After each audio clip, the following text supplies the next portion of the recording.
We welcome you to Video Games Live on this Friday, October 13th, 2023.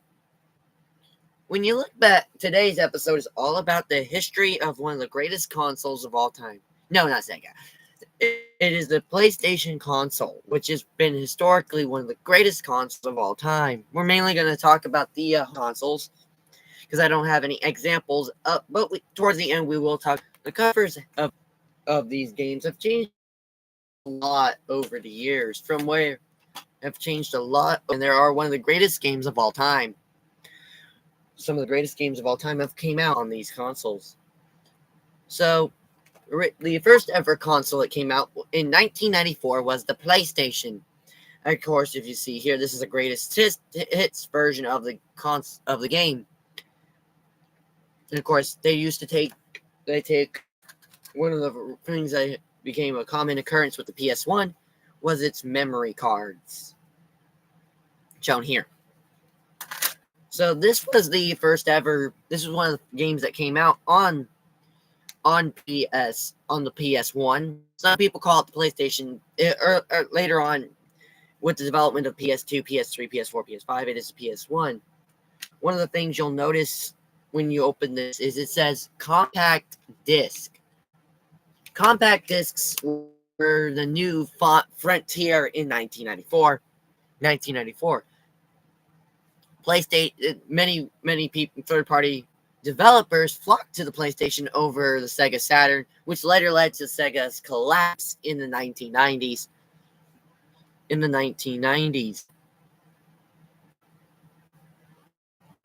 And as you'll tell here, this was a greatest hit. So a greatest hit was any game that sold over 500,000 copies.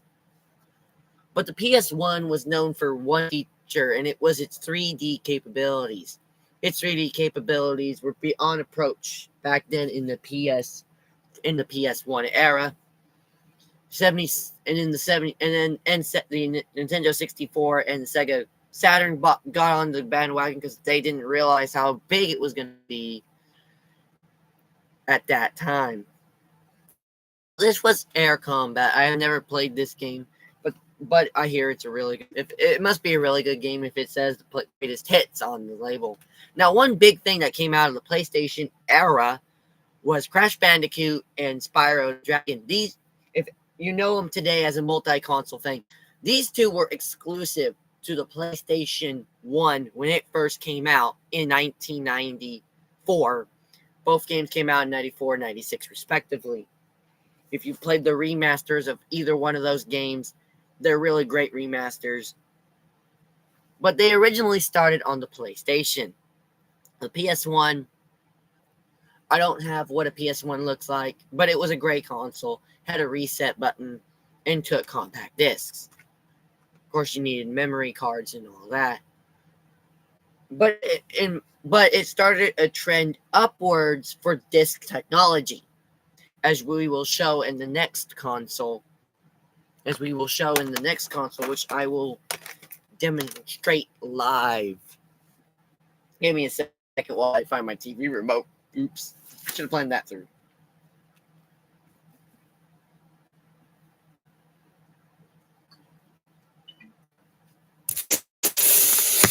So that's my TV. We're going to turn the lights a little bit. That did not work. We're going to have to set it back a little bit. We're going to have to do another light. If you look there, that's my TV. Beautiful TV. Love it. So the first console we will actually demonstrate is the PlayStation 2. Now keep in mind, the PS2 was ahead of it. This was one of the best-selling consoles of all time.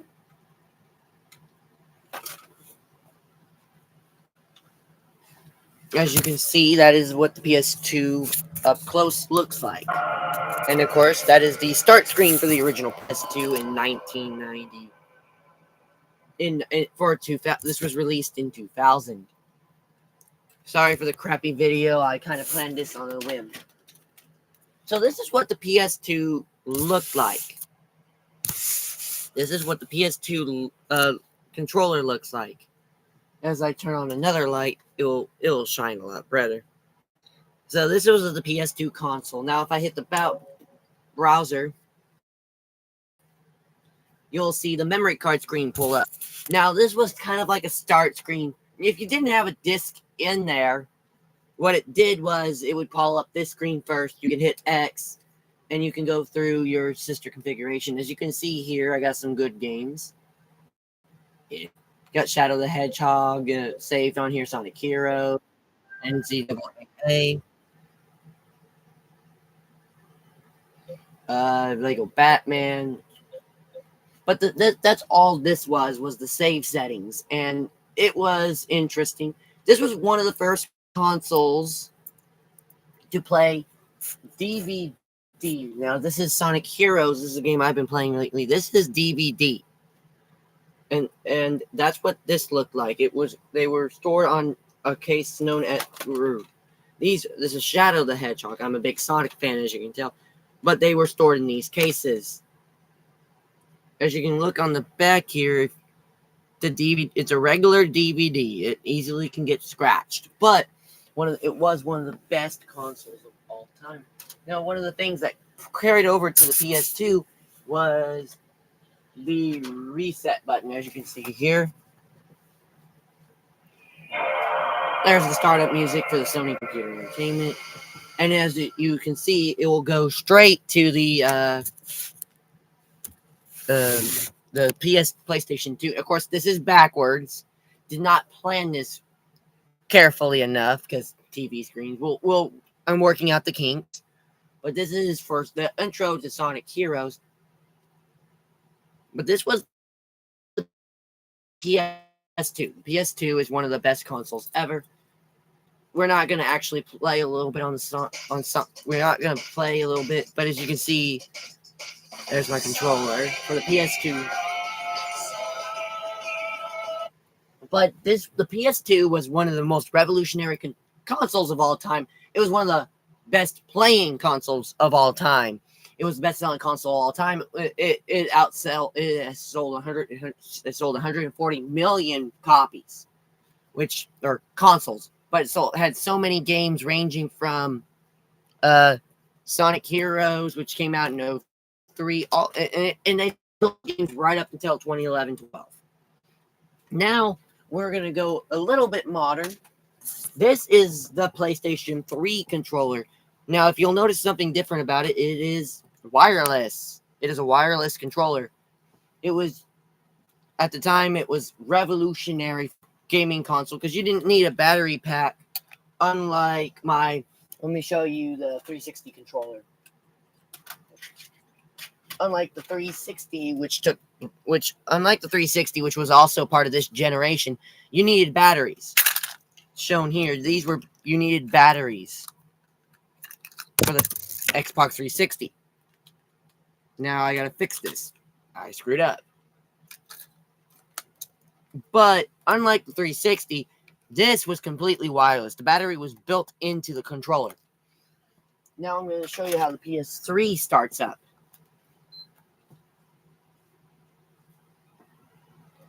As mine automatically changes between consoles. So one of the things unique to the PS3 was its Blu-ray capabilities. As you can tell here, this is Sonic the Hedgehog, released for Sonic 06. One of the people refer to it as one of the worst Sonic games of all time. It really isn't. It's just it's a buggy game. It's the way games are. Notice the difference between discs is this is a Blu-ray disc. This is what a Blu-ray disc looks like. It's a bluish tint to a disc. Of course, one of the unique things you'll see if my screen can dim down a little bit, we're gonna dim it down in here a little bit, because it will be easier to see that is the start screen. Now you can't really see it very well. I gotta dim it. We're gonna turn off the lights for a second. Let the computer. But that's why. That is the internet. That's game Saints Row 2. I've been playing a lot of that lately. That's the video. That's where if you insert a DVD or a Blu-ray, music, photos, settings. And there is a lot of settings. And then there's the users. I can turn off system here. Now, one of the things unique to the PlayStation 3, one of the unique things to the PlayStation 3, it was the first ever console to play Blu-ray disc. Remember, everybody remembers that format war in the 2000 between 2006 and 2008 between Blu-ray and DVD. So there are two different covers to the PS3. This is just one of those covers. This is Sonic the Hedgehog, Sonic 06. As you notice, there's a PS logo here, and the PlayStation 3 it reads on the side. If you look at the cover right here, it'll say PS3 and Sonic the Hedgehog, and of course on the back. Now we look at another unique feature to the. There was two other different consoles. So this is what this looks like. This was done post 2008. Shows the word PS instead of it saying PlayStation 3 on the side, it says PS3. Now they were stored in a clear case to differentiate it from a Blu-ray disc. Using Sonic 2 as an example, this is what a Blu-ray disc typically looks like. I'm a big fan of physical media. You'll hear that a lot from me. Physical is better than digital. I mean, there are talks about DVD going away. Not anytime soon. But this is what that looks like. Now,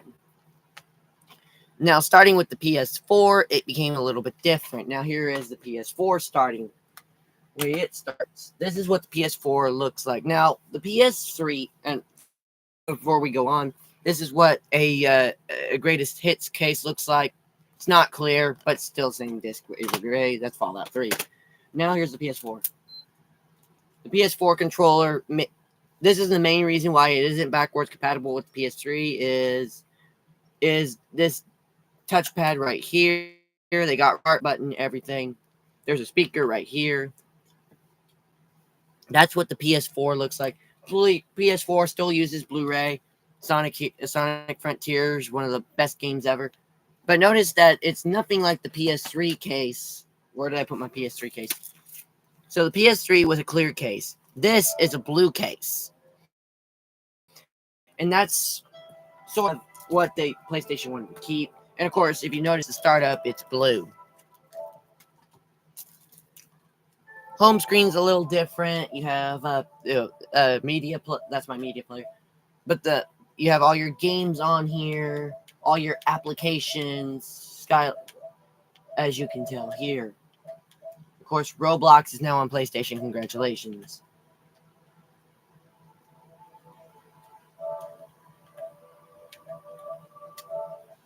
I am turning off my PS4 for the time being.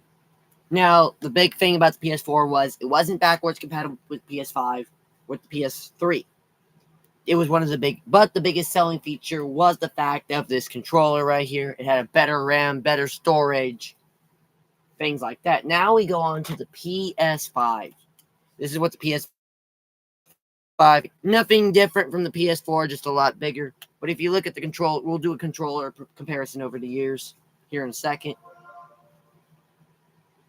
And this is what the PS5 startup looks like. I know it's kind of hard to see it. I did not plan it through. But, of course, this is what there is two different menus. This is the games. This is what the media looks like. Not much I have on there yet. I just got the PS5. I enjoy it, though.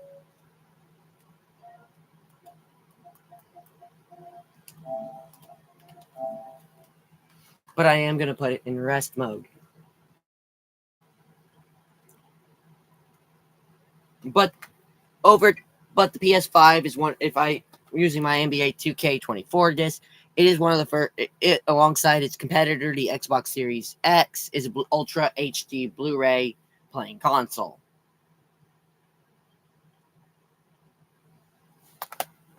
So PlayStation has changed a lot over the years. Though. So starting with the PS3, you had an internal hard drive. PS4 and the PS5 also have that. PS5 has a special cooling system in it. PS4 also had a built-in cooling system. Other than, and that's what has really changed over the years. Now controller wise, if you look at the controllers, we're gonna do an in-depth look into it. So this is a DualShock 2 for the PS2. One thing you'll notice if you look at the PS2 controller is, as we do it close up here, this is this right here is the Sony PlayStation 2 controller. It says DualShock 2 in the back, and it is wired. Wired. So if you look close attention to it, circle, triangle, square, X. So nothing really changed between the PS1 and the PS2. The analog button was added, I guess, for the television sets. Select start and select start. 1, 2. Of course, your R1, R2, L1, L2. So they did make wireless controllers for the PS2, but it was like a third-party thing. Most of the time, it came with a wired one. Wired was so common. Now we look at the PS3 control. So the PS2 controller and the PS1 controller are actually really darn similar. That's why PS2 and PS1 were backwards compatible. PS3, it varied on the console. Not all PS3s were backwards compatible. Early versions of the console were backwards compatible with PS2, PS1. Second generation of the console backwards with the PS1, and then eventually they got rid of backward compatibility altogether in the PS3. PS4 wasn't, PS5 is. Where did I put my PS? Now, the PS3 controller is a little bit different. In order to turn it on, you can turn it on via button. Unlike the PS2 where you have to turn it on manually, PS3 you can either turn it on manually or you can hit the PS button, as they call it right here.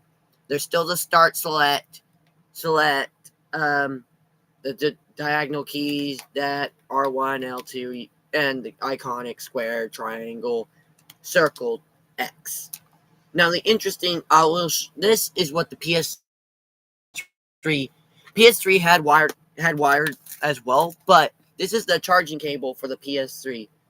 As y'all notice, it goes in like that. And you take it out like that. Goes in, goes out, goes in, goes out. It uses this is the USB port on the end. Now, this is one of the early uses of a charging cable. Charging cables have changed a lot over the years, as I will get into. But this is the PS3 charging cable. It is for the PS3. Another thing you'll notice right here, it says 6-axis. There's a difference between those. I'm assuming 6-axis. There's also such thing as a DualShock 3. But right here is the buttons for it. It will tell you what player you are. 1, 2, 3, and 4. Now, this was the only controller in reality that had that feature. Future controllers like the PS4, PS5 got rid of that. But yeah, that is a PS3 controller. That's why it was backwards compatible mainly with the PS1, because unlike the PS2, which had that analog button where the PS button is now, that most PS1 games did not require that button. That was that add-on when they came out with the PS1 controller. Now off to the PS4 controller. This is a PS4 controller right here. There are a lot of differences to the PS3. Most notably is the lack of start select buttons. Those are replaced with a share button right here. That's for internet capability to share clips and stuff with your friends. And the options button, which just takes place of the select button. Another noticing feature is you got the speaker down here.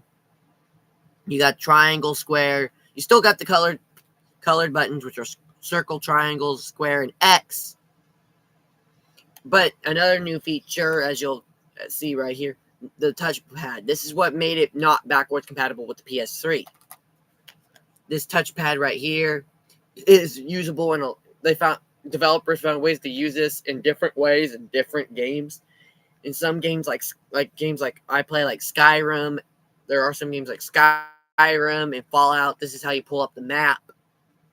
You pull up the map like that. In some games, like in NBA 2K, this is how you call time out. It's the same thing on the PS5.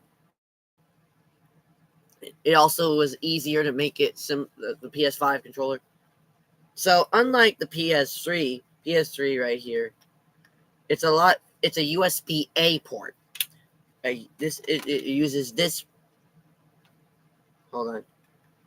It uses a USB-A charging port, not this thick one right here. This is a USB-A charging cable. This is for the PS4. Not much to it.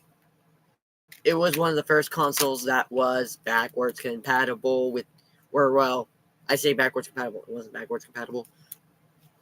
Now, this is the start button right here, and this is for your headset. And I think this is for something external. This says EXT on it. And then, of course, another new feature on it wasn't just the touchpad, but this color bar right here. The color bar was actually a unique feature that they were able to input onto different games, like on Lego City Undercover. That's a game I play on the PS4. If you get pulled, it will have. If you have a car that uses lights, it will show lights. It will be red, blue, and yellow for the cars with sirens and lights on it. In some games, like Saints, like this edition of Saints Row right here, the color bar is purple. It's very unique. Also, it will let you know in rest mode that it's charging. It will flash yellow when it's in rest mode when you're charging it. But they did change. The PS4 changed a lot from the PS3 controller. It's a lot different. But you were able also to connect a headphone to it. I think I have the headphones here somewhere, but right here. This is this is a PS4 headset right here. This is the speaker right here, and this is the the earbud. Anyways, that is pretty darn good. That is really great. Now, off to the PS5. Now, the PS5 didn't really change anything. This is still your options button, but instead of it saying options, it has 3 dashes. And then, of course, that's your share button, represented by the 3 lines up, and up. The touchpad is still here, but the difference is, if you look on the back, one major difference is the color bar, which is right here. This is the color bar, is actually built in around the touchpad right here. Another major difference that the other controllers, of course, all the other controllers had colored buttons. This one doesn't have colored buttons. However, it is a see-through color button. You can see it is a clear button. Same thing with these buttons right here. This is unlike the previous 2 generations when you used a circle and the PlayStation logo, this is just a PlayStation logo right here. It also has a button right here to turn on and off the microphone.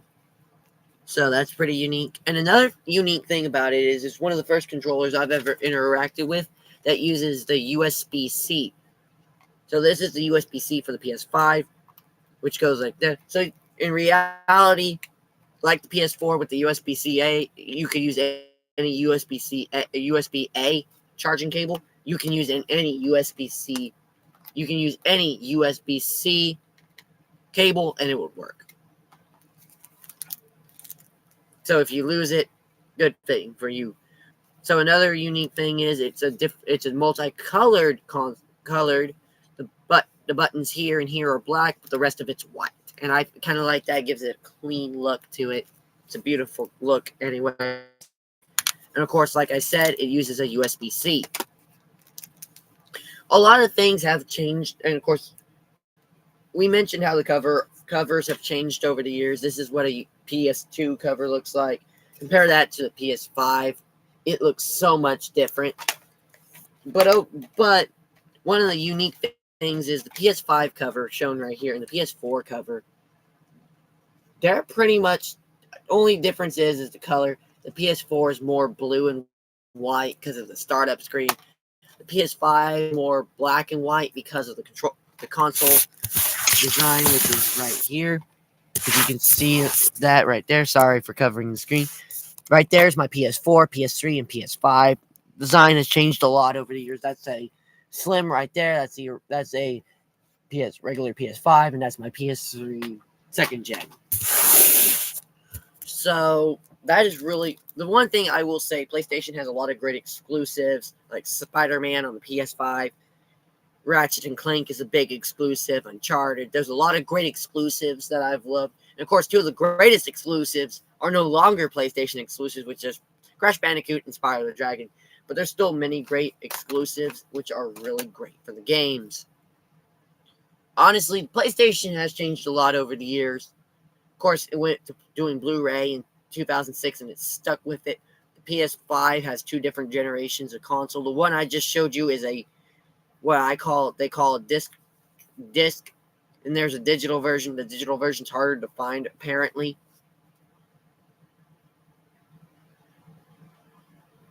But in all honesty, they are some of the best consoles ever. Best consoles ever. All use unique formats. Of course, the PS2 that I just showed you, I used HDMI on. It's a special cord. They used to use AV cords on the PlayStation. Nowadays, you can find special HDMI inverters that you can convert it to HDMI on the PS2 and PS1. The PS3 used both AV components and HDMI. I have HDMI hooked up to mine. PS4, PS5 are strictly HDMI. Now, I am going to talk really quickly about the PSP and the PS Vita. The PSP was the first PlayStation Portable. It had a similar start screen to the PlayStation 5, according to my book. I have a book right here. Thanks to the author, Evan. This is about every game console ever. This is thanks to the Evan Amos for writing this book. So I'll go ahead and look it up, the PSP real quick. Oh, look, the Turbo Super NES. So this is what a PlayStation Portable looks like. I don't actually own one, but it used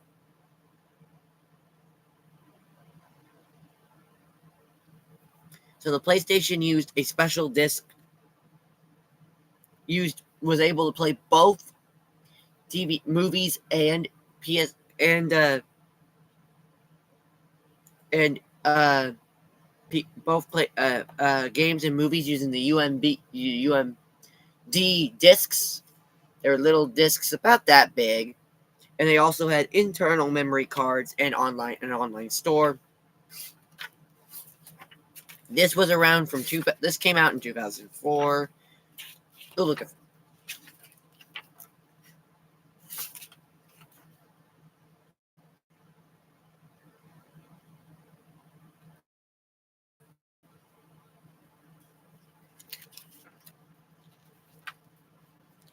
give me a second. I'm trying to look for the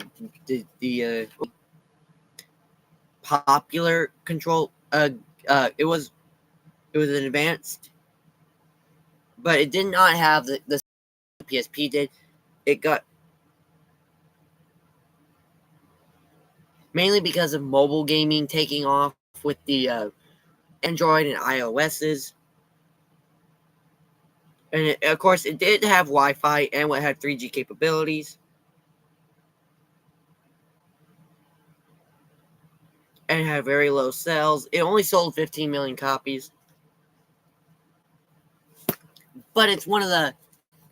and instead of using discs, it used SD cards. But other than that, PlayStation has had a lot of changes over years. And I'm not going to show you all the gameplay for those. That would take a longer video. But the gameplay has changed a lot from the PS1, where it was blocky, to the PS2, where it slowly was starting to get refined, to nowadays when it's you can see the movements. That is the best thing about the PlayStation consoles. My favorite thing about PlayStation is they're always trying to change the game. That is the biggest thing. The PS4 had a built-in secret. Oops, shoot. I accidentally turned off my PS4. What happens when you're live? You forget.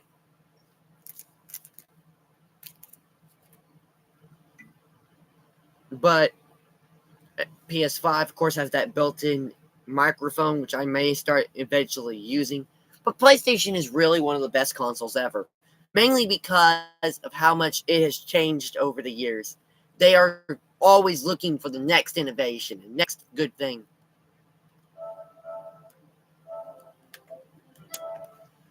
And that is the best part about PlayStation. And honestly, I want to see what they do next. I've played over years. I love some of their console exclusives. They have a really deep library. Their games are so easily made for third party manufacturers like 2K and Activision. They're big on the third party, and they've always been friendly towards developers. PS3 wasn't as friendly, but that was because they changed out with the PS4. Honestly, I'm always going to be a PlayStation fan. I have a lot of respect for it, just like I do Xbox. Well, the older generations of Xbox. I have a lot of respect for Nintendo. All in all, all in all, that's what video games are all about. It's all about the console experience. And while I don't have any portable consoles to show y'all, I do love what the PlayStation all in all. I play all four of my PlayStations equally. I try to play a different one every night. So that's that.